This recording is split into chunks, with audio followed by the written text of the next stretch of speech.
अभी हम संक्षिप्त में चर्चा करेंगे वेट लॉस के कॉजेज के संदर्भ में। तो जो हमारे जो शरीर में जो वेट है, तो किस किस वजह से हमारे शरीर की वेट है। एक तो मसल हो गई, बोन हो गई, राइट, फैट हो गई, और भिसरा सब जितने हैं, लीवर, लंग, स्प्लीन, वो सब हो गई, स्किन हो गई। तो इस सब की वेट तो लगभग कंस्टेंट ही होती है। जो हमारी फैट है और मसल है, इसकी वेट फ्लक्चुएट होती रहती है। If person goes and consuming lots of calories खाने लगेगा तो क्या होगा, फैट की सेल की मात्रा बढ़ जाएगी। वो पर्सन बहुत सारे जिम एक्टिविटी करने लगेगी तो मसल सेल की मात्रा बढ़ जाएगी। ये जो हमारे शरीर में सिंथेसिस और ब्रेकडाउन की जो प्रक्रिया है, सिंथेसिस और ब्रेकडाउन की, ये कॉन्स्टेंटली होती रहती है हमारे शरीर में। इफ़ सिंथेसिस डिक्रीजेज, ये जो मसल फैट की सिंथेसिस वो घट जाए तब भी वेट लॉस हो जाएगी। या फिर इसकी ब्रेकडाउन में इसकी विनाश तेज़ी से होने लगी तब भी वेट लॉस हो जाएगी। तो सिंथेसिस के लिए हमें जो सेल की, मसल सेल की, फैट सेल की जो सिंथेसिस होती है, उसके लिए क्या क्या खाद्य पदार्थ चाहिए। ग्लूकोज चाहिए, अमाइनो एसिड चाहिए, फैटी एसिड चाहिए, यही सब चाहिए ना सेल की निर्माण के लिए, रेप्लिकेशन, मल्टीप्लिकेशन के लिए, राइट।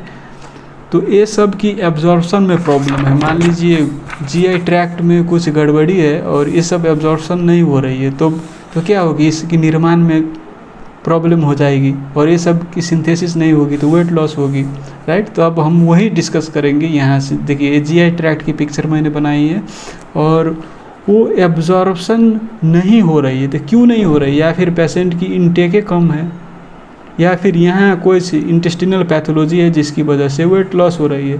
तो इनटेक किस वजह से कम हो सकती है। मान लीजिए पेशेंट की साइकेट्रिक डिसऑर्डर्स है, वजह से डिप्रेशन है, एनोरेक्सिया है, इसकी वजह से इनटेक कम है। या फिर मान लीजिए आपकी पार्किंसन डिजीज़ के पेशेंट है, डिमेंशिया के पेशेंट है, एमायोट्रोपिक लैटरल स्क्लेरोसिस के पेशेंट है, इसमें डिस्फेजिया होती है। तो डिस्फेजिया से की वजह से वो सब इनटेक ही पुअर है। तो इनटेक ही कम होगी तो इसकी सिंथेसिस तो ऑब्वियसली कम होगी, क्योंकि यहाँ से एब्जॉर्प्शन नहीं होगी ना, वो इनटेक ही कम करेगी। तो और होती है आपकी कंजेस्टिव हार्ट फेलुअर, जो कंजेशन होती है गैस्ट्रोइंटेस्टिनल ट्रैक्ट में, यहाँ पर ज़्यादा कंजेशन हो जाएगी तो क्या होगी, नोजिया होगी और इंटेस्टिन सब कंजेशन हो जाएगी, तो इसमें से एब्जॉर्प्शन में डिफ़िकल्टी होगी, इसके कारण से वेट लॉस होगी। क्योंकि ये सब एब्जॉर्प्शन नहीं हो पाएगी ना, जो ग्लूकोज, अमाइनो एसिड, ये सब एब्जॉर्प्शन नहीं हो पाएगी। और मान लीजिए पेशेंट की इनटेक अगर ठीक है, अब इनटेक ठीक है मान लीजिए, तो प्रॉब्लम कहाँ हो सकती है। ये मान लीजिए ओरोफैरिंग्स में कोई प्रॉब्लम है, ओरोफैरेंजियल कैंसर है, या फिर कोई लॉन्ग टर्म से कोई क्रोनिक अल्सर है तो उसकी वजह से इनटेक कम है, तो उससे वजह से हो सकती है। या फिर इसोफेजियल डिस्फेजिया है, राइट, तो इसकी वजह से हो सकती है। या फिर पेप्टिक अल्सर डिजीज़ है क्रोनिक, तो इसकी वजह से हो सकती है। और क्या हो सकती है, यहाँ पर जो आप जानते हैं यहाँ पर क्या होती है, पेनक्रियाज। तो पेनक्रियाज क्या करती है, आपकी एंजाइम सब सिंथेसिस करती है, फैट डाइजेशन के लिए लाइपेज करती है, प्रोटीन डाइजेशन के लिए सेक्रेट करती है, फैट, प्रोटीन, कार्बोहाइड्रेट डाइजेशन के लिए अमाइलेज सेक्रेट करती है। तो ये मान लीजिए किसी वजह से क्रोनिकली डैमेज्ड है, क्रोनिक पेनक्रेटाइटिस हो गई और ये सेक्रेट नहीं कर पा रही है, तो वो एंजाइम सब की डिफिशिएंसी होगी। और वो सब डिफिशिएंसी होगी तो क्या होगी, जो हम जितने भोजन करते हैं उस सब की ब्रेक डाउन नहीं हो पाएगी, और ब्रेक डाउन नहीं होगी तो एब्जॉर्प्शन नहीं होगी, राइट। तो एक हो गई क्रोनिक पेनक्रेटाइटिस। उसके अलावा आपकी एक होती है स्मॉल इंटेस्टाइनल बैक्टीरियल ओवरग्रोथ। जो हमारी स्मॉल इंटेस्टाइन है उसमें आपकी बैक्टीरिया की जो कंसंट्रेशन है वो बहुत न्यून होती है। आपकी जो ये कोलन है ना, उसमें बहुत ज़्यादा बैक्टीरिया होती है, पॉपुलेटेड तो बैक्टीरिया होती है। तो लेकिन स्मॉल इंटेस्टाइन तो एब्जॉर्प्शन होने की जगह है, राइट। इसमें आपकी बैक्टीरिया की मात्रा बहुत ज़्यादा हो जाएगी तो एब्जॉर्प्शन में डिफ़िकल्टी हो जाएगी। इसमें बहुत सारी भिलाई होती है एब्जॉर्प्शन करने के लिए, वो सब डैमेज हो जाएगी, राइट। तो किसी भी वजह से स्मॉल इंटेस्टाइन में बैक्टीरिया की पॉपुलेशन बहुत सारी हो जाएगी तो क्या हो जाएगी, एब्जॉर्प्शन में प्रॉब्लम हो जाएगी। अब किस वजह से ये बहुत सारी बैक्टीरिया हो जाएगी वो मैं अभी डिस्कस नहीं करूँगा, क्योंकि ये वीडियो लंबी हो जाएगी, वो दूसरे वीडियो में डिस्कस करूँगा ये सिबो के संदर्भ में। तो एक हो गई। या फिर मान लीजिए किसी कोई पैरासाइट्स है इसमें, पैरासाइट सब होती है, hook worm, round worm, amoeba, ये सब है इस ट्रैक्ट में, तब भी होगी, एब्जॉर्प्शन में प्रॉब्लम होगी। या फिर एक होती है आपकी सिस्टमिक स्क्लेरोसिस, उसमें आपकी ये सब स्क्लेरोसिस हो जाएगी तो क्या होगी, जो भिलाई सब होगी वो डैमेज कर जाएगी और उससे एब्जॉर्प्शन में दिक्कत होगी। या फिर स्मॉल इंटेस्टाइन में इन्फ्लामेशन है, ऑटोइम्यून इन्फ्लामेशन, तो उसको बोलते हैं कि Crohn's disease, right, Crohn's disease, उसमें इन्फ्लामेशन होती है तो एब्जॉर्प्शन में दिक्कत होती है।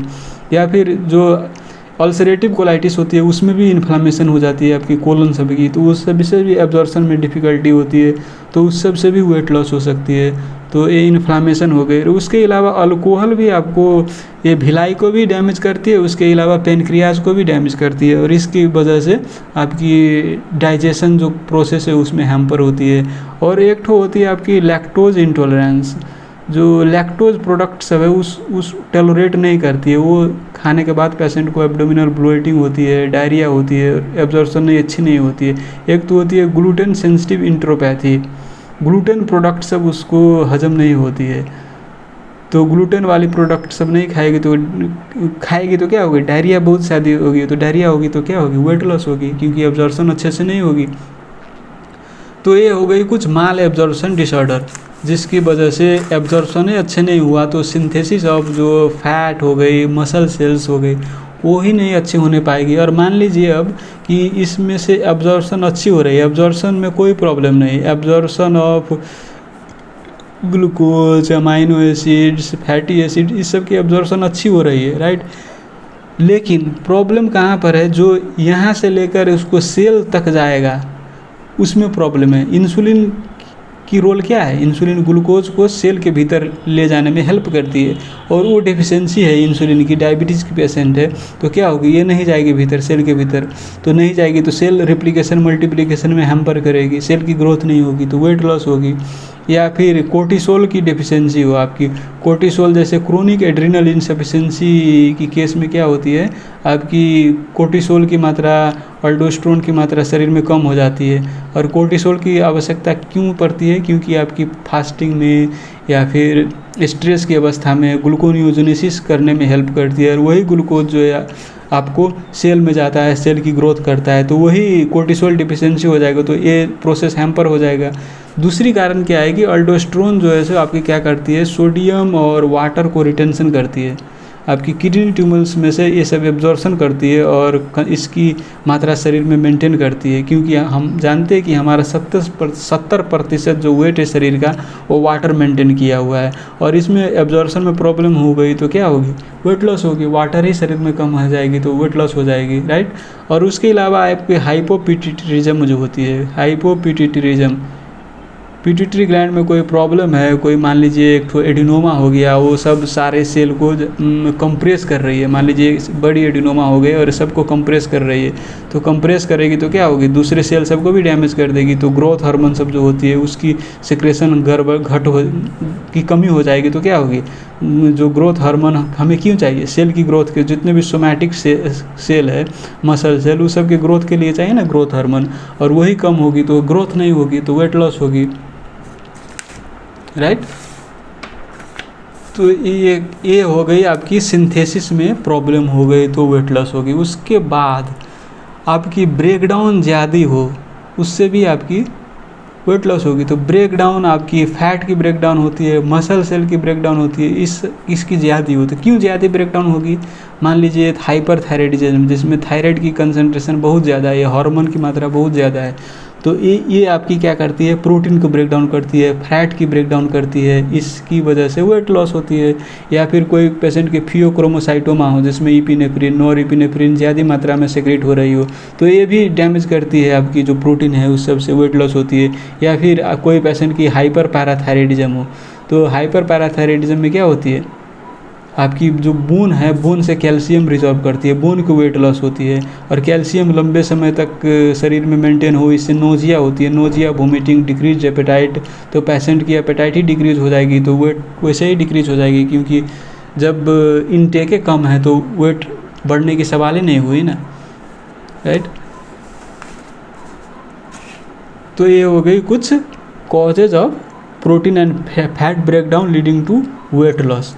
इसके अलावा कुछ साइटोकाइन सब होती है, वो सब भी वेट लॉस करती है, जैसे आपकी TNF अल्फा हो गई, इंटरल्यूकिन 1, इंटरल्यूकिन 6, इंटरफेरोन गामा, ये सब बहुत सारे सेक्रेट होती है कुछ डिजीज़ में, जैसे TB हो गई, HIV हो गई, राइट। इस सब में बहुत सारे इस साइटोकाइंस की कंसंट्रेशन ज़्यादा रहती है। फिर COPD के पेशेंट सब में, CKD के पेशेंट सब में भी इन्फ्लामेशन की मात्रा बहुत ज़्यादा होती है, क्रोनिक इन्फ्लामेटरी स्टेट है। तो ये सब इन्फ्लामेटरी मीडिएटर सब क्या करती है, प्रोटीन फैट को ब्रेक डाउन करती है और इससे आपकी वेट लॉस होती है।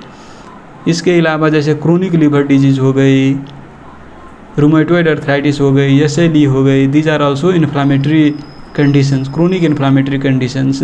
और एक हो गई कैंसर, कैंसर में भी बहुत सारे कैकेक्टिन सेक्रेट होती है। कैकेक्टिन्स कहने का अर्थ जो कैकेक्सिया कराती है, ये जो साइटोकाइन सब हो गई, TNF अल्फा को कैकेक्टिन बोलते हैं। तो TNF अल्फा मसल फैट को ब्रेक डाउन करेगी तो क्या होगी, वेट लॉस होगी।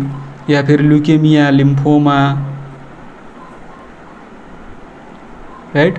तो ये सब कुछ हो गई आपकी वेट लॉस की कॉजेज। इसके अलावा आप if you know more causes than these what I have mentioned, you can comment it down.